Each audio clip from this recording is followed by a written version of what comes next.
That'd be good. What's he going to do? Turn the heaters off. Oh, what a lovely idea. We can put your beanie on if we like. I know. That's not where I'm cold. I didn't say where I was going to wear it. I think we'll put that there. Speak up. Yes, what would Good. you like me to There we say? go. Hands up those who have never heard Chapo preach. There we go. Hands up those who live in Chapo House. There we go. Just a couple of fellas that are actually... Yeah. This is the Chapo of Chapo House. I'd go right down to the floor, only there's no guarantee I'll get up again. We're going to spend some time, because I actually know the answers, and good barristers never ask questions unless they know the answers. I'm going to do most of the questioning and then we'll throw it only over to the floor fairly late in the proceedings after we've dragged out what we can from the known answers as best I can remember them. And anyway, they'll improve with the telling anyway, won't they? Always. Always. I'd never let the facts interfere with a good story. No. How are we going hearing the back row? They're smiling, but that's just because they can see you. It might be out of politeness, you never can tell. You can't, no. It's okay. First of all, I thought we'd just do the quick potted history of John Charles Chapman, who was born in 1930. So you were a little boy, both through the Depression years and then through the war years. The war years you remember? I remember the war years vividly because my brother, who was 5 years my senior, was in the Air Force. There was hardly any home in Australia that was not affected directly by the Second World War. My parents built at Oatley, which was the Campbell town of Sydney in the 1920s and 30s. It was full of working class people. What did Dad do? My father he started as a fitter and turner, then he became a marine engineer, and he was an engineer. Neither of my parents had finished their primary education. My father was greatly affected by the Depression because Oatley was full of tradesmen who were out of work. Good tradesmen. My father, being an active trade unionist, was horrified by the fact that able-bodied workmen couldn't get work to keep their families alive. People tried to fish out of Georges River and grow vegetables on their quarter-acre block. All of my photographs from school show all the children to be barefooted. I did not own a pair of shoes until I went to high school. I said to my brother Jim recently, "Did you know we were poor when we were growing up?" He said, "No." I said, "Why didn't we know that?" Well, he said, "Mum and Dad never spoke about it, and everybody in Oatley was like us. So there was nobody else to compare us with." The Depression had a great effect on my father, who worked for the Railways Department and was laid off every other day. But that gave him enough money to keep his family alive. Getting government employment was a very, very high priority for my father because you never got sacked. Do you know that saying, if he knew what was happening, he'd turn in his grave? Well, they call my father Revolving Dick because the whole work ethic and everything has changed from then.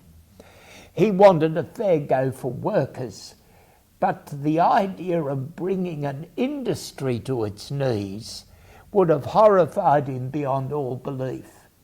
He was not Christian, and neither was my mother in the early stages of my upbringing. We owned one book in the house, and it was a book of Bible stories, which my father used to read to us before we went to bed at night.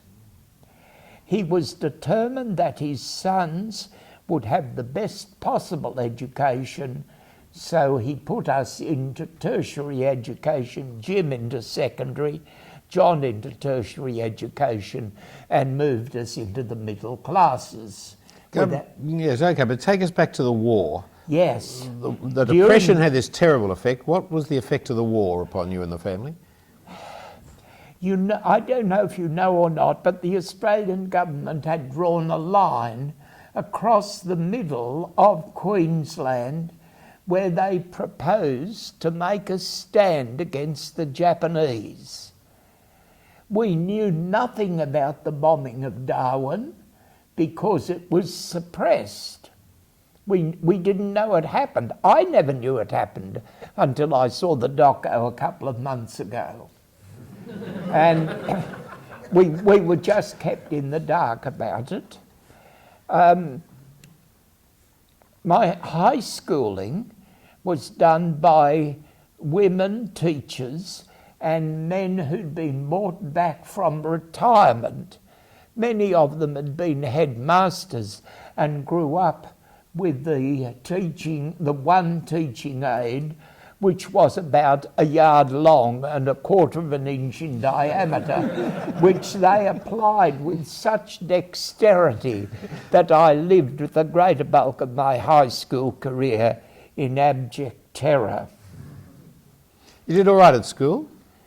I went to an intermediate high school.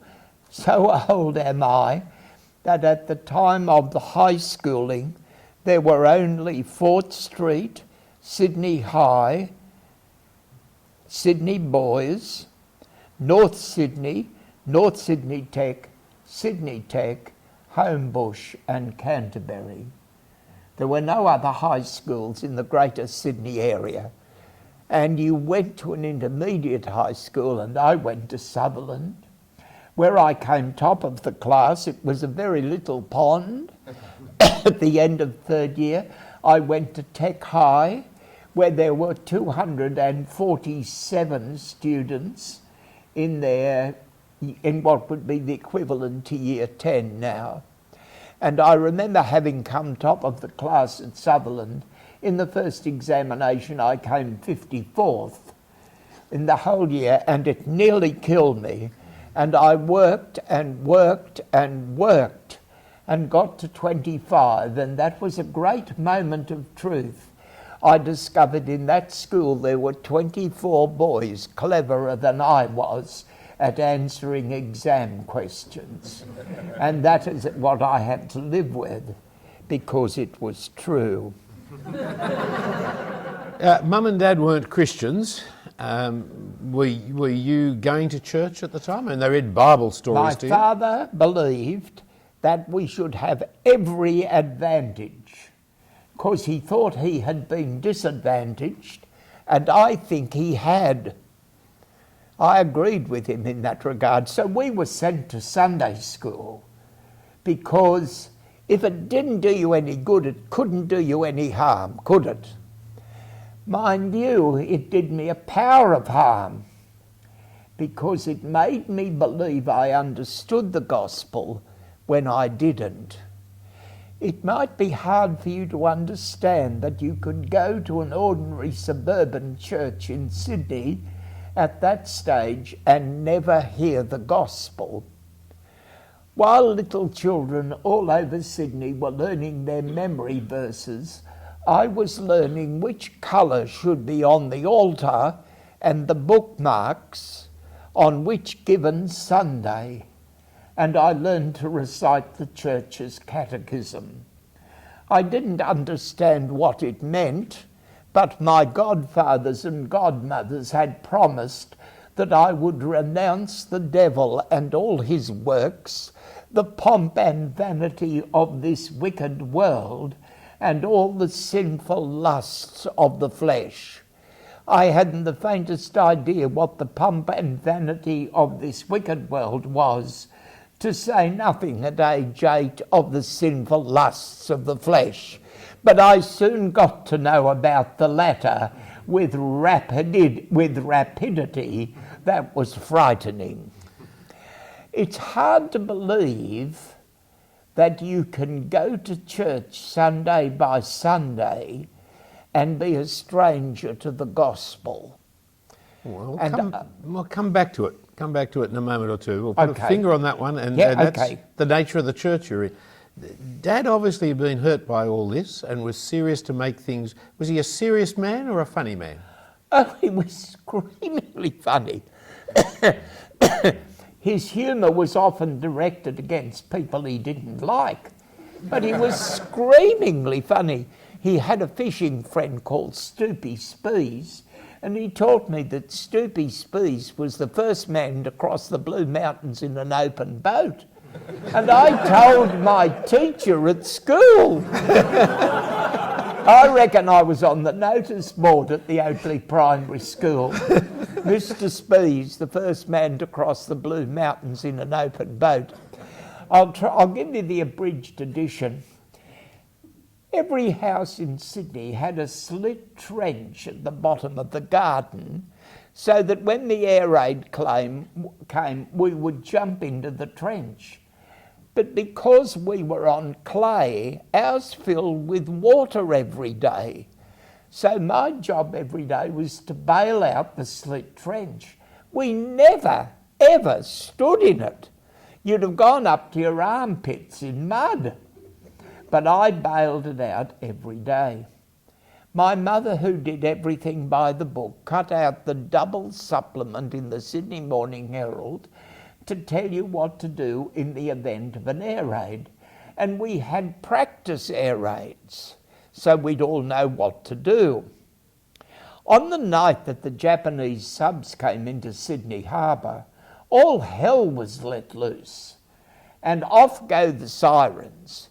My mother shot out of bed as if she was spring-loaded, managed to drag a kitchen table which had a 3 foot by 6 foot by 1.5 terrazzo-top marble into the hallway of our house. It took the three of us 3 weeks to get it back into the kitchen. But she did it with adrenaline, with a shot of a hat. She marked off on the Sydney Morning Herald everything that had to be done. She filled the tubs with water and the bath with water and every saucepan with water in case there was no water. And she did all that, and she sat under the table and she tried desperately to get the household. My maternal grandfather lived with us.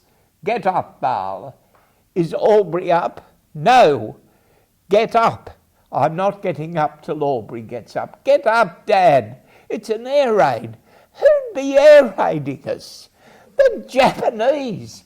The Japanese. You've got to run out and find Uncle Jack and see if it's a proper air raid or just practice.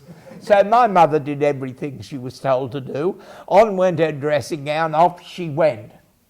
She came back like greased lightning and said, "It's a proper one, it's a proper one. I can hear guns going off." Dad said, "Don't be stupid, dear, come back to bed." My mother sat under the table in glorious isolation while the 3 strong men stayed in bed. My mother discovered she did not have her dentures, and with pleading tone a voice said, Dad, I haven't got my teeth." And in a voice just louder than a whisper, a voice said, "I wouldn't worry too much about that, Toots. If they drop anything, it won't be a hot pie."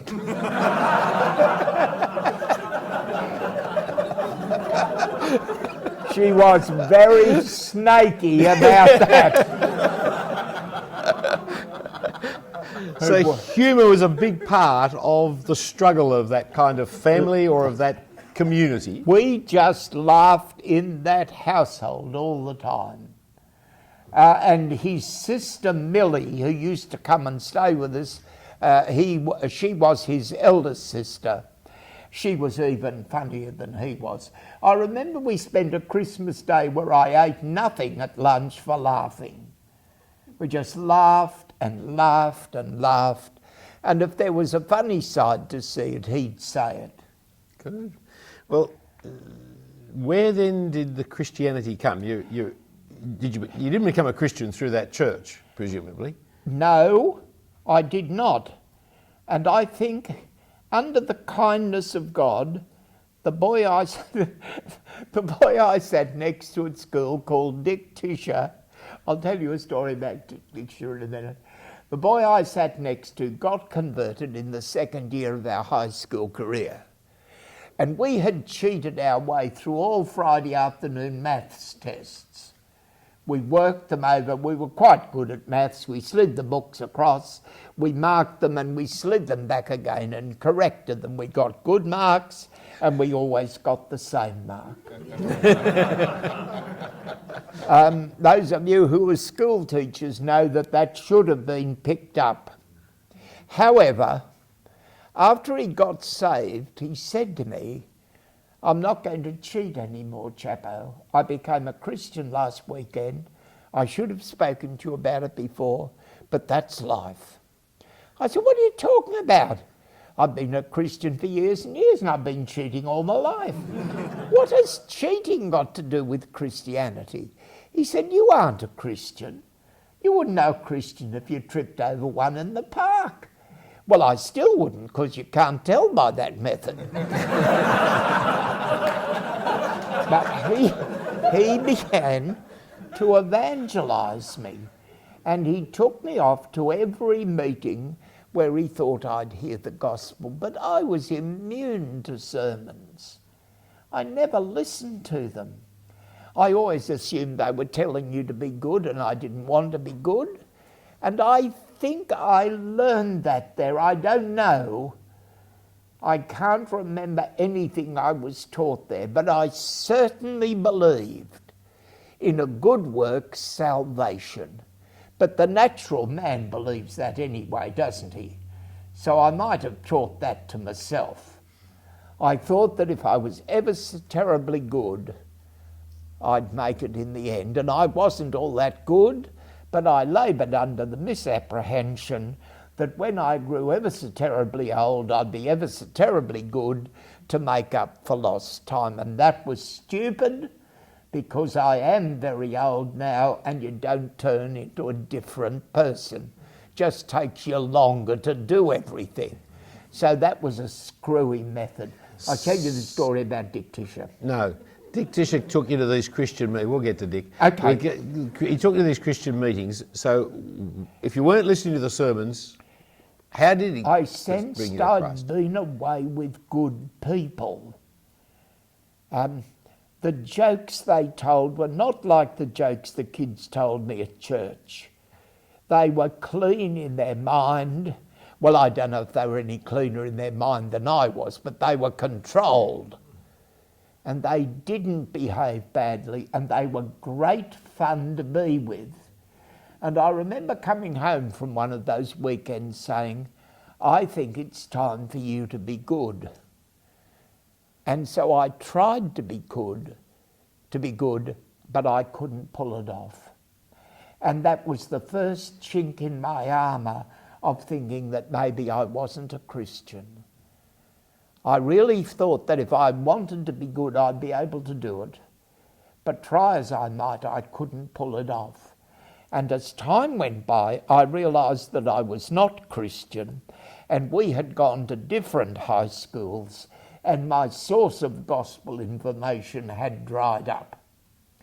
And I remember I phoned him and said, "Are you going away in the August school holidays to the August camp at Collaroy?" He said, "Yes." I said, "Will you book me in?" I went there so I could get saved. When I was regenerate is entirely another matter, isn't it? When I look back now. But I remember, although I was hale and hearty, I prayed that God would keep me alive long enough to be able to make a decision to follow him. Now, Philip, you know old Mr. Matter. I know Mr. Will. I remember Mr. Matter. Old Mr. Matter used to run these holiday camps for kids. He and his lady had no children of their own, and they laboured tirelessly for the gospel. She would come away and cook at holiday camps, and then on the last night you'd have a knock-knock, who's there? Behold, I stand at the door and knock, let Jesus come in and take over the running of your life. And Mr. Matter had a method of appeal where you had a green card and a gold card and a white card, and I can't remember what you had to ask for. You had to ask for the red card. I'd ask for the red card. Because that was the blood. The blood covered me. Yes. And I took the first card. I nearly killed the kid next to me, scrambling over him to get out. And the relief that swept over me to know that God would forgive me for everything has never left me to this day. I still stand in awe of a God who forgives. For it wasn't the first time I heard the gospel, nor yet the second. Many, many times. But that time was the night I turned to Christ. I'll tell you the Dick Tisher story. Yeah, tell us the Dick Tisher story so you can get your fingers uncrossed. I raced home one day. Dick Tisher and I sat next to each other and we fought to become top of the class. I did woodwork and tech drawing, in which I got good marks, and he did business principle, and although he always topped the class, I was a good 5 marks in front from there onwards. Mind you, I needed it because I was 50 marks behind on spelling. I never scored a mark during the entire high school career for spelling. I have been known to spell the same word differently 3 times on a page without recognising it, which is very Elizabethan if you think about it. The first one, not the second. I raced home and Elizabeth. I raced home and said to my father, Dad, Dick Tisher's father says if he comes top of the class this year, he'll buy him a gold watch. My father said nothing. He said, mate, isn't that generous? I said, yes. He said, shall I give you a piece of advice, mate? I said, yes. He said, you work very hard and his dad will save his money.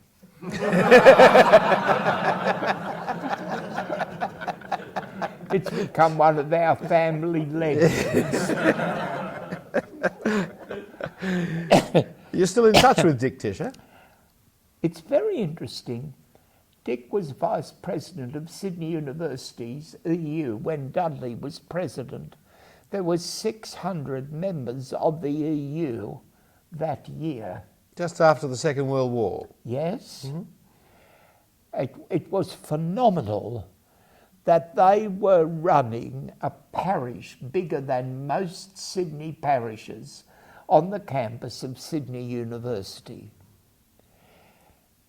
Dick went to teach in Armidale, he went to the Uniting Church, he married, and I think it did not help him a great deal, the church in Armidale. However, his grandchildren now are all at university in Melbourne, and 2 of them are staff workers for Crusaders for Christ. And it's awakened his old EU days again, so he started to correspond with me again. Which is It's lovely to have him come good after so long. That's good, especially as he's as old as you are. Yes, 82. Yeah, so it's getting on. Therefore, you become a Christian. What age were you, 16? I was 16, yes. And so you then went to the local church that taught you nothing. I beg your pardon? You went to the local church that was teaching you nothing. By the time Dick had introduced me to the Sutherland and the Como Kongs, and I went to church in the morning at St Paul's Oakley because my father forbade me to leave it. And I went in the evening to Como Kongs, where they were pastored by boys from the Bible College, SMBC, who I thought were the pinnacle of Bible knowledge. Mind you, they knew more than I did, but they didn't need to know much. Although, when I was 14, I was confirmed, and I began reading a chapter of the Bible every night and said my prayers, because I thought a confirmed man should do something religious. I asked my rector if he would be happy if I delayed my confirmation, for I felt I did not really understand what I was doing, and he said, "Don't be stupid." So I wasn't and got done. I think the kindest thing is to suggest he didn't know the gospel. He couldn't have, or he would have taken that opportunity to tell me, wouldn't it? He'd have run me through 2 ways to live straight away on the deck if it had been invented. But there you go. So you're going to the Como Kongs Yes, and finishing school at that time. yes. You went on to tertiary studies in what? I'll just backtrack a little bit, Philip. My father had no experience whatever of high school. When I would ask him for advice, he would look wise and say, "What do you think you ought to do?" And I would tell him, and he would say, "That sounds good to me." And it took me years before I realised that I had made all the decisions about my high schooling. I wanted to do ancient history, but because I was so insecure as a person, I was full of dread at the idea of being in a class where I knew nobody, so I graduated with double maths, applied maths, tech drawing, English, and physics. Now, if you want to be a history teacher, that's a bad way to begin. When I explained that to the man at Sydney Teachers College, he looked at me agog and said, "No, but we will sponsor you if you'd like to teach mathematics." I said, "What would I want to teach mathematics for?" He said, "You're quite good at it. I see you have 3 A's in maths, 1 in maths 1, and 1 in maths 2, and 1 in applied maths." Oh, I said, "All you've got to do is do sums, and you can get them right. They're not hard to do." He said, "Some people do find it hard." I ended up by teaching manual arts. So what did Dad say about manual? Did he like you doing manual arts? Oh yes, he thought he didn't care what I did. If I was going to teach, he thought that was a good, safe, reliable job. And I'd be good if I could do that well. There were good job prospects. And nearly all of his decisions were governed by good job prospects. Yeah, well, Philip, I ought to tell you that round about that time, 2 of my cousins, who were rip-roaring Christians, led my mother to Christ. They went out with the worldwide evangelisation crusade. Many of you will not have heard of it. You haven't missed all that much. You don't have to be nuts to go out with them, but if you are, it is an enormous help. It's hardly noticed. My cousins went to Colombia, where they are buried now. They never came home. And do you know why they never came home? You might have thought it was because they were so dedicated to the cause that they stayed there. They forgot to teach their children to speak English. And when the time came to come home, the kids rebelled. Quite rightly so. Would you like to go to Spain?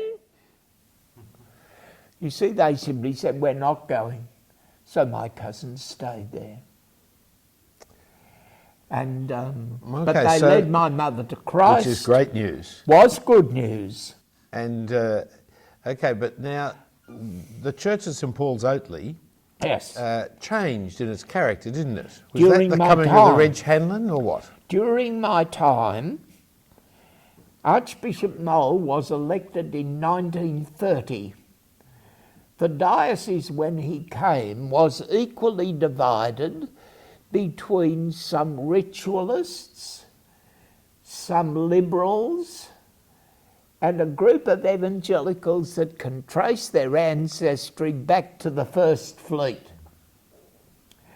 And they always vied for positions.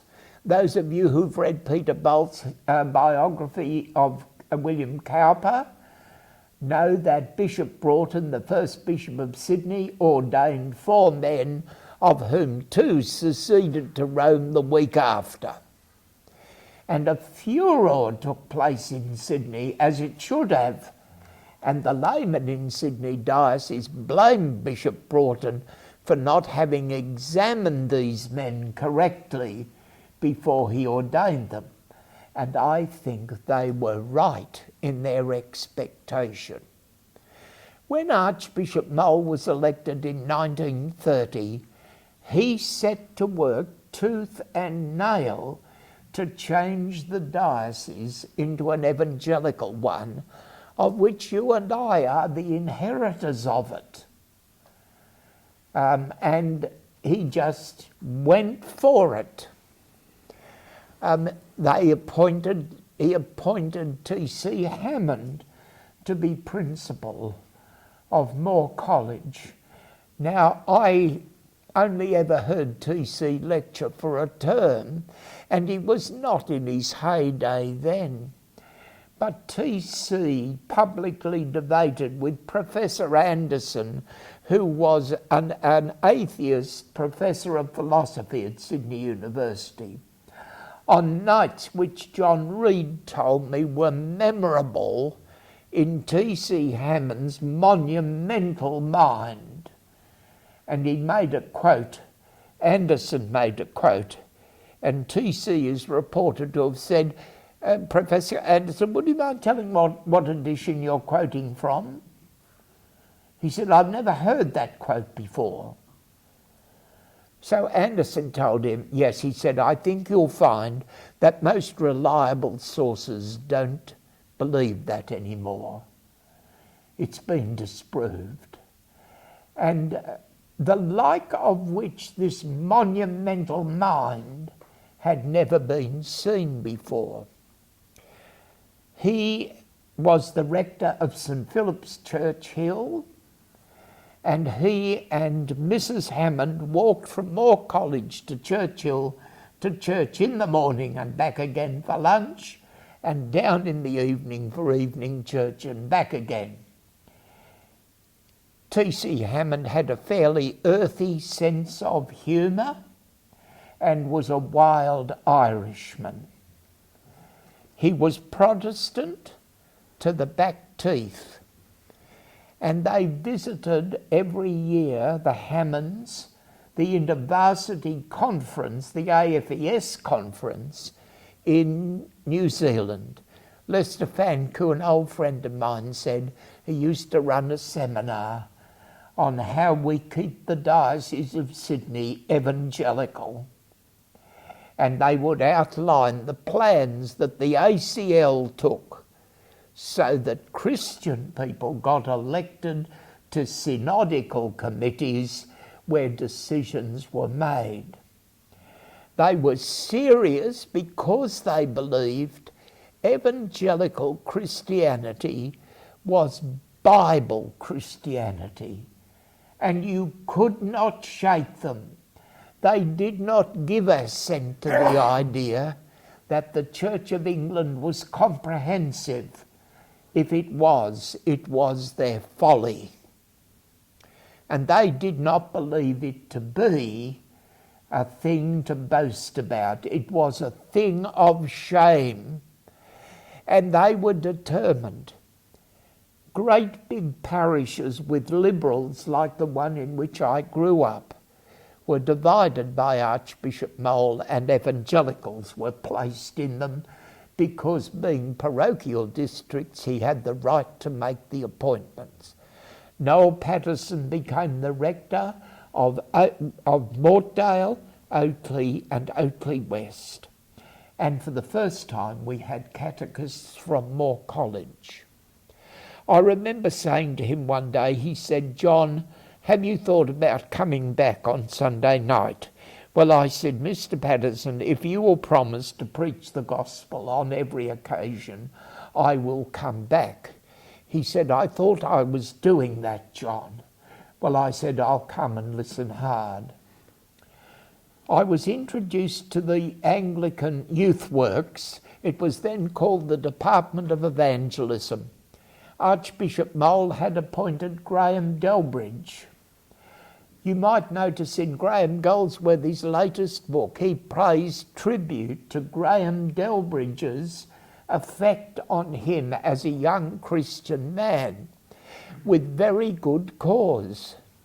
Graham used to run camps down here. It was where I got introduced to personal work. I was appointed a room leader. It was my job to speak to every boy in my room about his condition before Christ, and I was asked to give a report at the end of the weekend. What training had I had? None. But I was supposed to do it, and it was required of me. And I can't tell you what a joy it was to be at the Easter camp, because you had 4 days to do it instead of a day and a half to try and get round to these 6 other blokes, find an opportunity to speak to them about Christ. That's pretty good training, wasn't it? Tell us about Graham Goldsworthy being in your camp, because Graham we will know, but you knew him as a boy. Well, what happened was his brother John had been trying like mad to get his next brother Phillip to come away.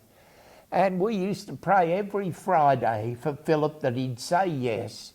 And finally Phillip said no, and he turned to Graham and said, "You want to come?" He said, "Yeah." So little Goldie came. We always called him little Goldie because he was so much younger than us. And we were away here, I think, at Rathone. And John Turner was holding forth after lights out, the late John Turner, and he made the point that everybody in the room was sinful, the whole 6 of us. The trouble is there were 7 of us. So Roger the lodger said, "Who's the other one?" And out of the dark comes the little plaintive voice, "I am. I don't know what to do about it." Turner sprang into life. "You take him outside, Chapman, and I'll look after this lot here." So I go out on the veranda with Goldie. I said, "What's up, Goldie?" Well, he said, "I keep asking Jesus to come into my life and nothing happens." Well, I said, "What do you think will happen?" He said, "I don't know. You'd think if the living God comes to dwell with you, something would happen." Well, I said, "Well, I don't know whether it will or not, but if he promises to come, he'll come, won't he?" He said, "Yes." Well, I said, "Has he promised?" "Yes." Well, I said, "Why don't you just trust him and go to bed and let's get some sleep?" So we did. I look back on it now, the misexegesis of the part of the Bible was classic, but we both believed it then, and we both don't believe it now. And what the heck's it matter at this late stage? Okay, you finished. That was while you were, say, a student at Teachers College, you were doing those camps? Yes. Regularly?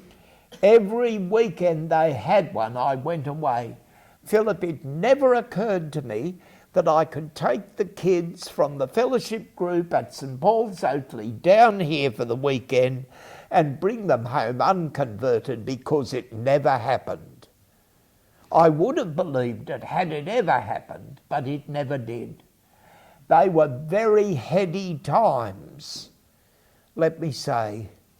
The ISCF group that I ran at East Hills Boys High had 200 to 300 kids at it.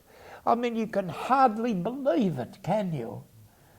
I don't know if you know or not, but at the turn of the 19th century into the 20th century, St Clement's Marrickville had 600 men at the men's Bible study group on Sunday afternoon. Old Archdeacon Denman had been a curate there, and John Reed said to him, "Archdeacon, what do you think was the secret of your success?" "Oh," he said, "without a doubt, the clergy were good in those days." So there you go, he showed us where we got off. Okay, but we've just jumped historically, chronologically there. East Hills Boys High. Now, that's because you were teaching there. I finished my teaching career at East Hills Boys High in 56. I went to Moore College in 56, and I left it in 56. Good. Thoroughly trained, and Absolutely. your Hebrew is still as good today as it was then. I can't even hold it up the right way. It hasn't deteriorated, has it? No, No, there you the go. book's exactly the same. Okay. And my Greek prowess is that I translated the unseen from Hebrews to perfectly with an RSV translation and 2 verses that weren't on the exam paper. I could not even recognise where to stop in the translation. Where did Moore College fit in with your teaching career? You finished Teachers College, then But you you went see, teaching, or I started teaching in 1952, working on the basis that if you did not sit for an exam, you never studied properly. I started doing the diploma that everybody did for ordination. The ACT was an examining body. I got a list of the textbooks and read them and sat for the this exam. is while you were teaching? While I was teaching. When I went to Moore College, I had 8 of the 10 subjects finished. Right.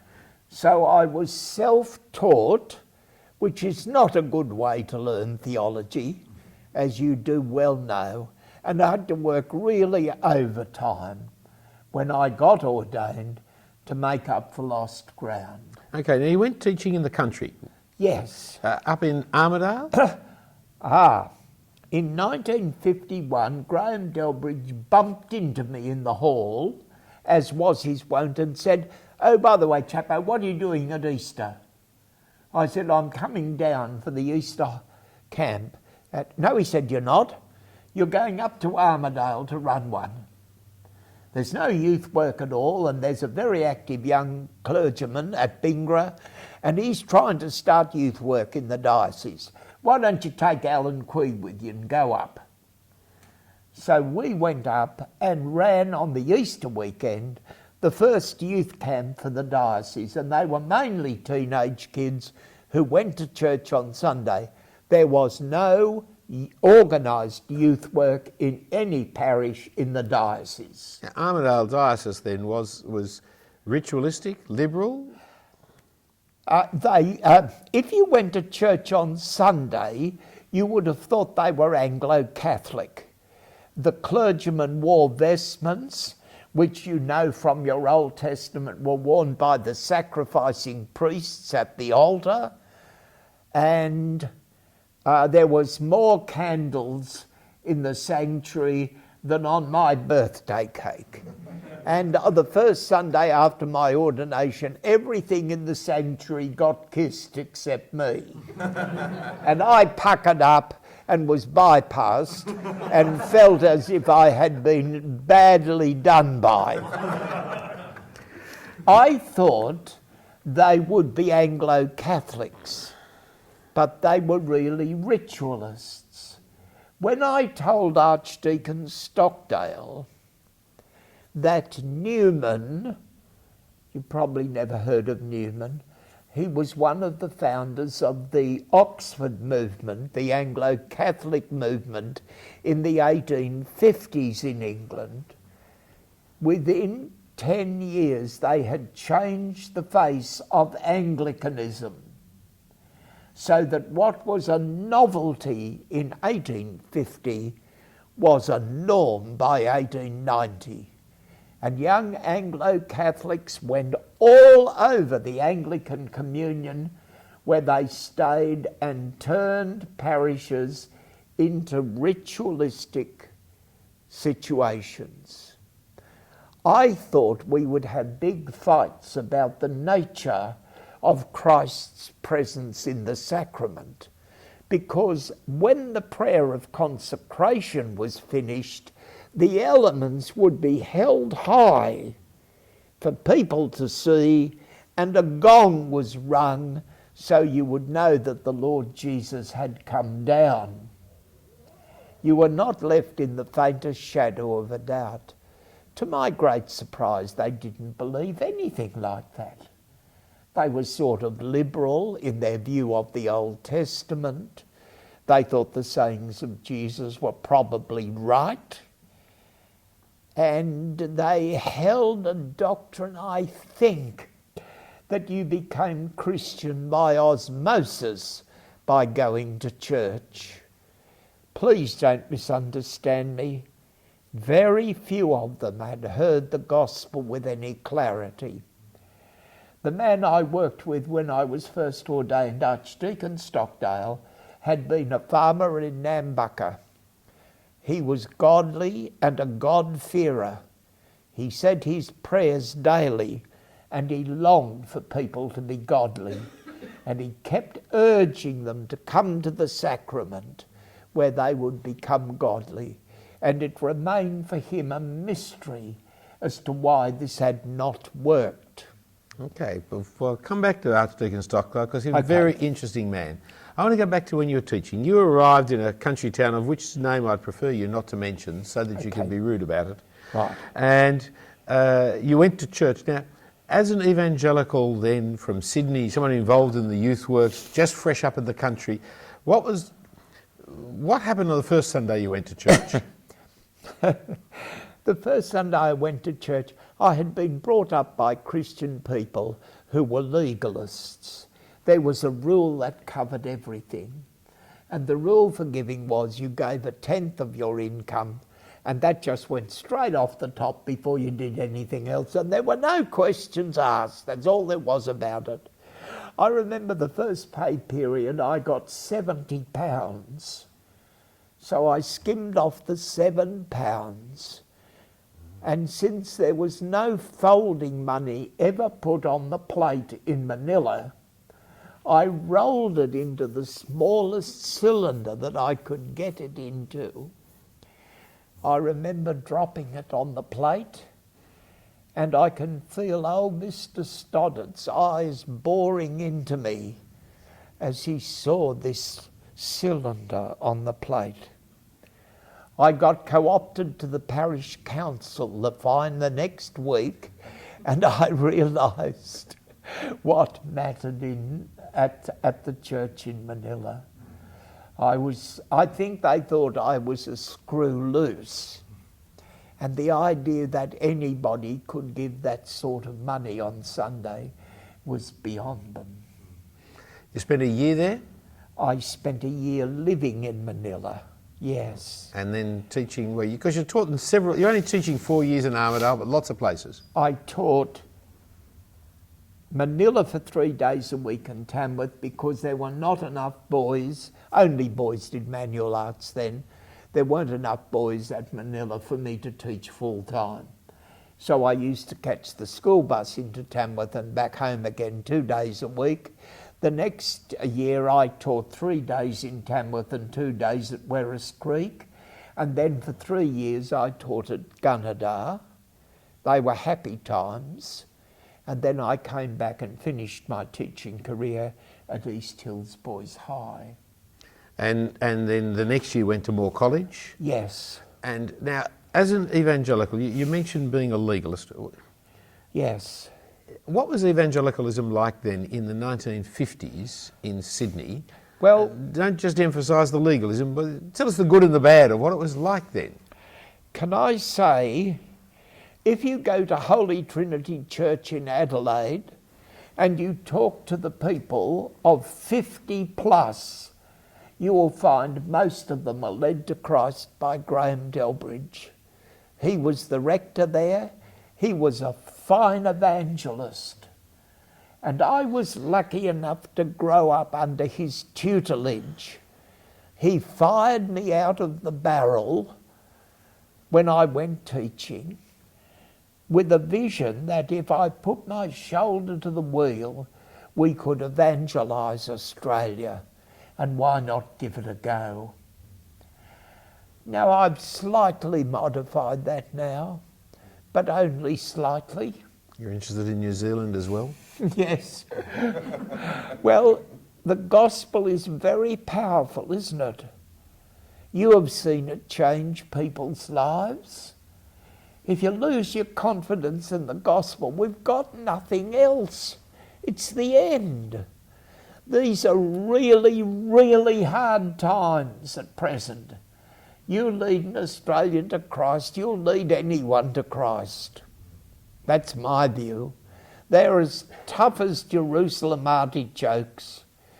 If heaven's better than life in Australia, it can only be marginal, couldn't it?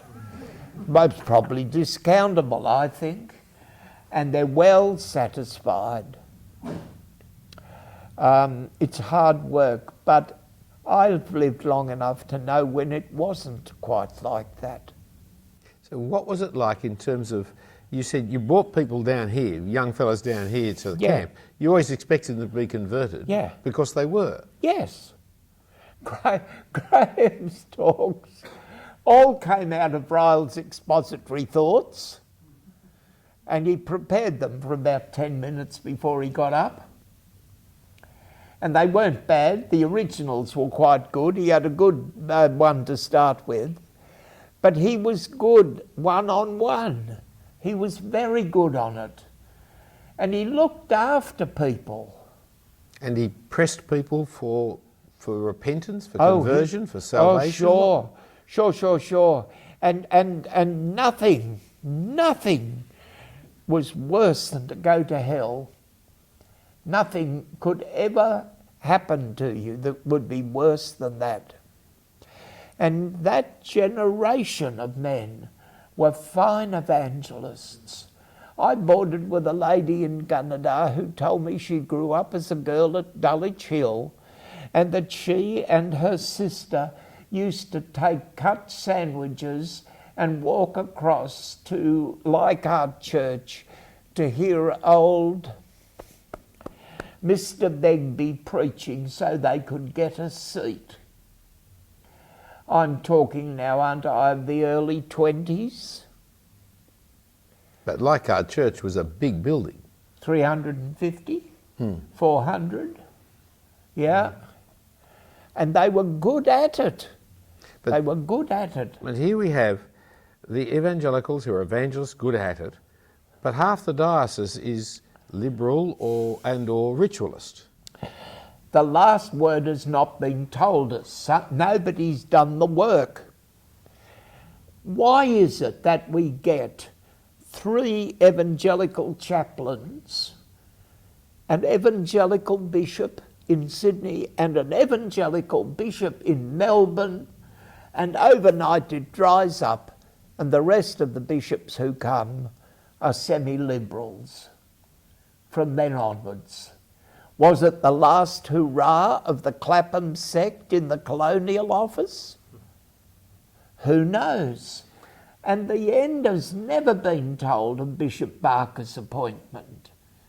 How does this man, out of the blue, suddenly arrive at Sydney? Bishop Broughton, the first Bishop of Sydney, has set up St Augustine's College in Canterbury to train colonial clergy.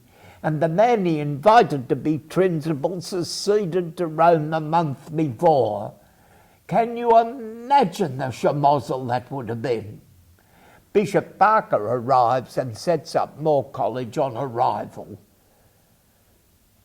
3 students. So determined was he to get it off the pads that he can't wait for Hodgkiss to come from England, and he appoints William Macquarie Cowper as acting principal straight away, and the rest is history. Can you help us get into the mindset of what an evangelical legalist was like in the 1950s? Then I'm going to ask you after that, what was being in a ritualistic church like in that period of time? and with the evangelical legalists, there was the legalists, but there was also the holiness movement. So, Yes. can you help us know what those were like? What was Yes, it I about? will tell you what they were like, as I understand them. With the legalists, there was a rule that covered everything. I played A-grade tennis when I went to teach in the country. And I played with a group of men who were fine tennis players on Tuesday night. They waited on me and said, we play tennis on behalf of the town where I was, in the local areas. We travel around and we play on Sundays, and we know you've got Sunday commitments, but we think if you go to church in the morning and teach your Sunday school class, and we organise for you to play last, we'll be able to get you there in time. Now, if we can't get you home in time, we'll stay where we are and go to the local church with you. Now, what do you think the answer would be? Can you think of a more gracious offer? I said, no, Christians don't play tennis on Sundays. It was as simple as that. But you see, you never had to work out what it meant to be all things to all men, that by any means you might win some. Do you think I'd have led them to Christ? Very good chance, I think.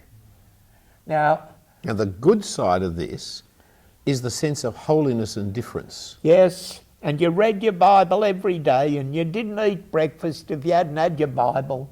No Bible, no breakfast. It was as simple as that. And you said your prayers every day, and you read on Sundays and stayed at home and were stupid. So it was good and bad. It was good Phillip. and bad, wasn't it? Yeah, it had great disciplines that were learned, which I still feel guilty if I don't read the Bible, especially if it's because I have been dilatory. I think I ought to feel guilty under those conditions. Especially if you've been up all night watching the tennis. Oh yes, isn't it awful? Yeah. Won't it be lovely when they finish the United States Open? We have a decent night's sleep again. First I had to play the French Open. Oh, I was exhausted looking at that awful clay all night. And then I was exhausted from belting the ball back. It's so hard. And now Wimbledon's come, and the nice part about that is your eyes don't go all watery. It's so soft on your eyes. I'm sorry, what was the question? Good. So we move now then to the question of, you're in a church like Oatley, and you're being taught what colours to put. Oh, I knew what colours came out and when. What was church going about? What was the mentality that we were engaged Phillip, in? I never asked that question. I just went. And a lot of my social activities were done there.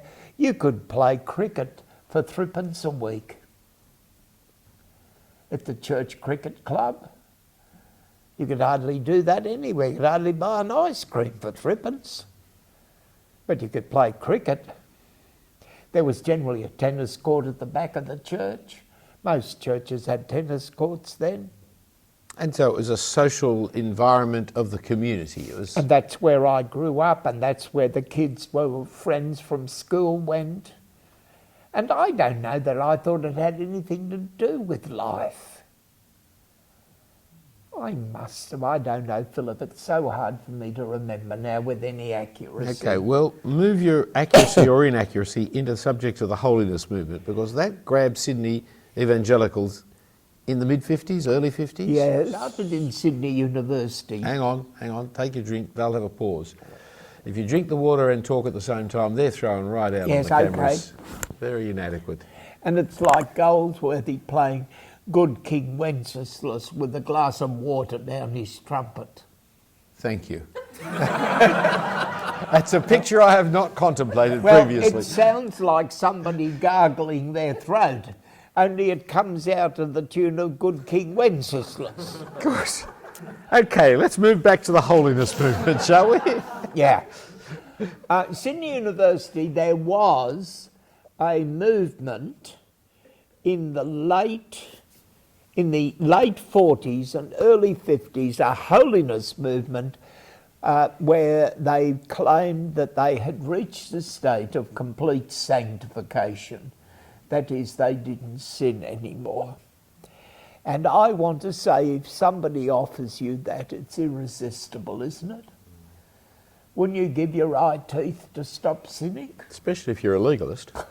Dear brother, if you're in anything, you would give your eye teeth. But for a legalist, it was manna from heaven. It was built on a misunderstanding of Romans 6. We were taught that Christ had died to sin once for all. What did that mean? He was impervious to sin. And we were to reckon ourselves dead indeed unto sin, and our great error was that we had been striving and not trusting God. Can you imagine the riot in a person's life when they stop resisting the devil and lie back and do nothing? I remember being in Gunnedah one day on a Sunday afternoon, not playing tennis, and I thought to myself, this can't be right. I am not sinless. I'm as sinful as I ever was, and I'm going to start fighting against it because I'm sick of being beaten. That was a good lesson to learn, and I didn't learn till later that the exegesis was incorrect. Christ didn't become impervious to temptation. He died to the consequence of sin. And that's what I had to reckon. It was by meditating on my justification that I would receive power from God to live the Christian life in a godly way. Well, you talked about this at Sydney University, but was it spread in the city of... I mean, you weren't a student at Sydney University, so... I can't remember. No, I didn't learn it at Sydney University. Dudley wouldn't have taught it, brother. He knew better than that. Well, stop. Yeah. Broughton Knox nearly killed Dick Lucas. He was preaching in the college chapel, and Broughton never did understand microphones, and he blew his nose right into the microphone several times, and some 10 years later, Dick Lucas was driving down a motorway listening to Broughton on a tape, and when the blast came through the speakers, he changed 3 lanes. And he stopped the car because he thought he'd slipped a gear.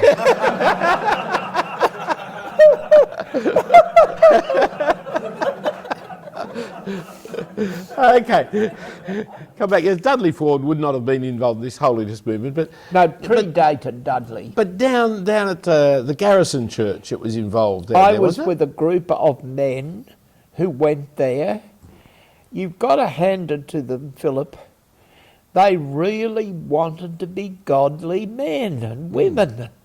They desperately wanted to be godly. And they were dissatisfied with their Christian life and said, it's got to be better than this. And God, in his great kindness, took me away from them. And there I am out in the bush. David Hewitson goes over to Tanzania. Jeff Bingham goes to India. They're all flung to the end of the earth, where by reading the Bible they came to a better mind. And Jeff wrote to them and said, we've misunderstood Romans 6. And David Hewitson said, I wrote to him and said, if we have misunderstood it, why has God blessed us? And Jeff wrote back and said, God has blessed us, David, because we've tried to be obedient.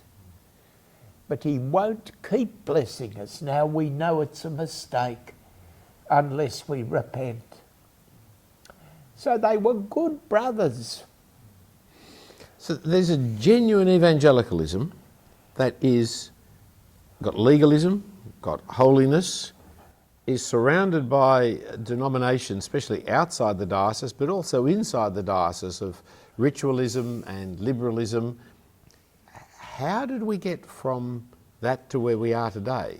I think you ought not to underestimate the work which the ACL did in making sure that key appointments were in the hands of evangelicals. The ACL, I don't know, are any of you members of the ACL? They all are, of course. All Yes, are, of course, yes. yes, that's right. But do any of you been to the meetings? You know what they're like, brother. They're such a bore. You sit around the table and you're scratching your heads, and somebody says there is a vacancy on the school council for Arden. And I'm desperately trying to think, Arden, what's Arden? What's Arden again, Mr. Chairman? Gasp! They tell me it's a school somewhere out Parramatta way. I said, who do I know? I make a suggestion. They say, we've tried her, she won't be in it. And the chairman say, well, we'll mind that over and make it a matter of prayer. Have you got any idea what it's like? In the Diocese of Armidale, you never had to organise anything. It's so tiny you can keep it all in your head. I'm presented with a voting paper at Synod with 800 names on it. How do I know if the person is trustworthy? And the ACL said, we will only recommend people who we know are converted, who we believe are trustworthy, and who are regular members of church. We have vetted these. There may be other ones, but we can vouch for these. Do not underestimate what that did in terms of key appointments. I sat on the Moore College Council for 25 years. I hardly understood what the treasurer was talking about 90% of the time. I always knew we never had enough money. But the day we appointed Peter Jensen as principal, I'd have sat there for another 25 if I knew I was going to be a party to that. Wouldn't you? And I considered my time very well spent when I saw the results of what flowed from that. Now, there are some jobs that doesn't matter who you appoint, they don't matter. You ever been to provincial synod? It doesn't matter. Doesn't ever do anything. It's a good like, synod. What? That's a good synod. Yeah, Doesn't do anything. Yeah. Well, I tried to persuade, when I was on General Synod, I tried to persuade the General Synod to meet once every 10 years. Yes. And I couldn't get that off the ground. Because you see, if you only went every 10 years, you'd only go once, wouldn't you? By the time you get up, you get your Guernsey, you're about 50. Well, another 10 years makes you 60. So the silly old goat, he's too old now. And so the first synod, you don't make your maiden speech because you're frightened. And that'll make the whole general synod over before you could say Bob's your uncle. And it doesn't do any good. Just wastes money. And provincial synod's even worse. Well, let anybody sit on that, don't matter. But who sits on the College of Moore Council? Moore College appoints the principal. That does matter. You see, we say, how can we ensure that the men and women who serve there are reliable and true? Well, we can only get that feedback from people who know them. And who does that legwork? The ACL. And for their trouble, what do they get? Sniped at. Now, they have done us sterling work, in my opinion, and help the cause. Nothing is more important than the college. The college in 10 years can change the face of the diocese. I visited Canada with John Turner in 1963. We worked our way at Christian camps across Canada, and we saw little kids going up to communion, crossing themselves and dropping on their knees before the sacrament, and none of their parents were doing it. And you said to yourself, in 5 years' time, this church will be totally ritualistic. You could see the changes which the college they'd trained at was starting to work its way through the pews. It's a grave responsibility to be a teacher of the Bible, and you are the inheritors of a great inheritance. Your forefathers were as tough as oxes and as gentle as kittens. They longed for people to be saved, and they didn't believe you could make it without the gospel. It's a great inheritance to come into, isn't it? You may have grown up in a church where you heard the gospel from the first day you went to kindergarten. Can I say you can go to Anglican churches all over the world, and it is not so. It is not so. And you can't help longing that the gospel will come to those places. This is really critical and central. So I want to move to just a slightly less thing. It's connected. That is teaching the Bible. Yeah. Because you talked of Graham Delbridge, you talked of others, and the knock, who's there, Yes. behold I stand at the door, and kind of evangelism. That is not what is done now. So how did we get from this very good evangelism with strange holiness movements and legalism kind of associated to people concerned for, especially preaching, of which you've been really interested in all these years, preaching the scriptures, expounding the word carefully? I was greatly privileged to become a personal friend of Dick Lucas, whom I believed was one of the greatest preachers in the world, and I've never resiled away from that. Dick said to me one day at breakfast, "Do you think the gospel stories were what the apostles preached when they preached?" He said, "I bet they were. I bet they told the Jesus stories and drew implications from them." And I thought to myself, well, that's what I should do in evangelism. So we started regional crusades where we gave out Luke's Gospels. And I preached every night by expounding the Bible. Because you may not agree with this, and you can ask me a question if you don't, and it's a free world. We know there were more stories about Jesus than we've got written down. What do you think was the principle that caused a story to get in and another to be dropped off? Have you ever put your mind to that? Do it now then. I think they all are little gospels. See, take the storm at sea. Are you careless about our plight? Which is our big temptation when the wheel falls off the bike, isn't it? God has forgotten about me. Jesus stands up, rebukes the wind and the waves, and so is their Saviour. And he says, "Why didn't you trust me?" Which I personally think is a very big ask. Couple that with the next, you get Jairus' daughter. They say the little girl is dead, and Jesus says to him, "Trust me, and she'll be well."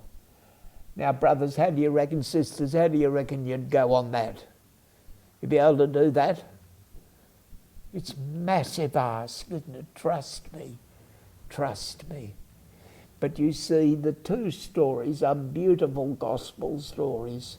They show Jesus the King, and by being king, he rescues his people from the situation they find themselves in. And it goes again and again and again and again.